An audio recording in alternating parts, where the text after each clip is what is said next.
Hello there, it's Adrian here, and I'm coming to you with 3 tips on how yoga can help manage anxiety. Anxiety is a big topic, so I'm going to boil it down into 3 very quick tips, what we can do. Number one in yoga is that it focuses on that deep diaphragmatic breath. Think of deep breath. That's the easiest way to think about it. And that's been scientifically proven to reduce stress. It reduces the stress hormones in the body, cortisol and adrenaline specifically. So by taking a deep breath, we are pulling the body from a state of stress and pulling it along into that area of maybe not feeling relaxed or maybe not feeling calm or down regulated, but suddenly pulling it away from that stress area. And the nice thing about yoga is that sometimes in yoga, there are things that are stressful, right? Maybe it's abs, maybe it's holding a pose for a long period of time.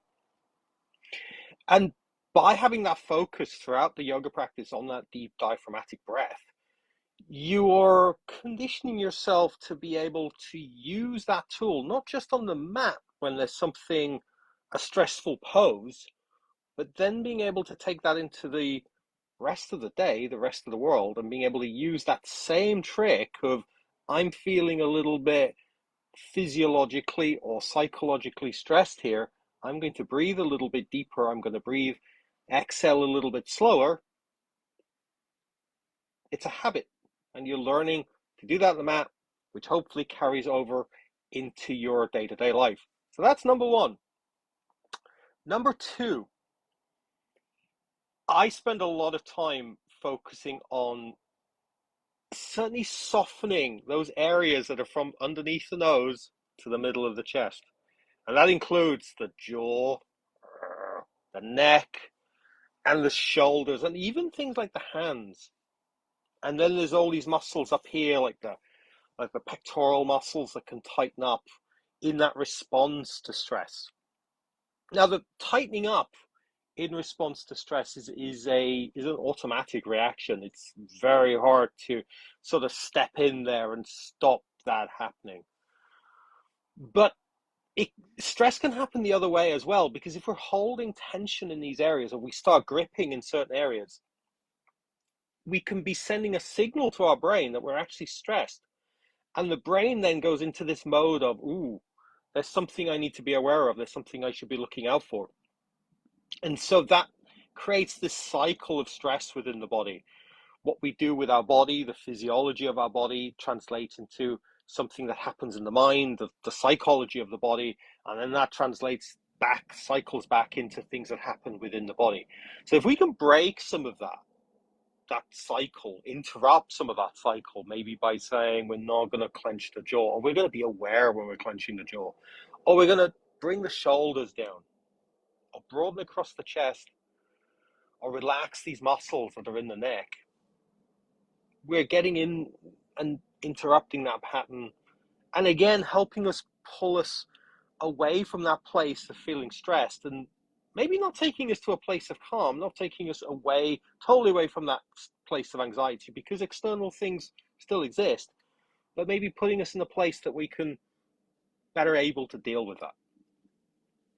And I think the third thing in yoga is making space for you, learning to create time for yourself.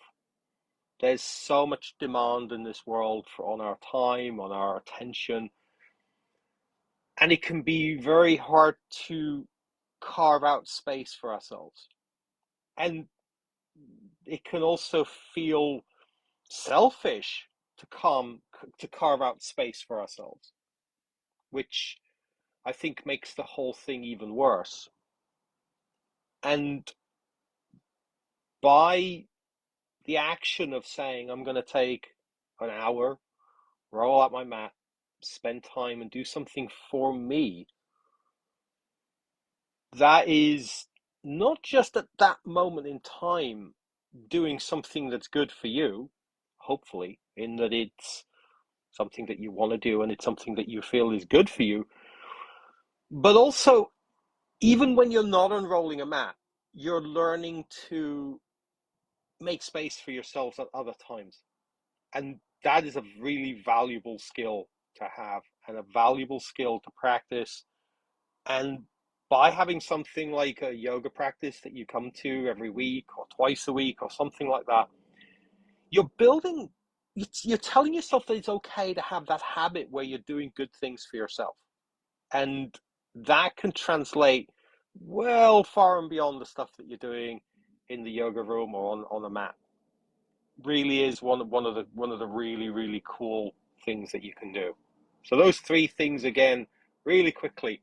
Deep diaphragmatic breathing, really good, scientifically proven.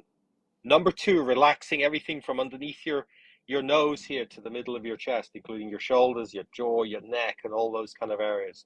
That's a really good one. Third off, creating space for you and making that into a habit that you do continuously. Because it's not just like doing something one off, right?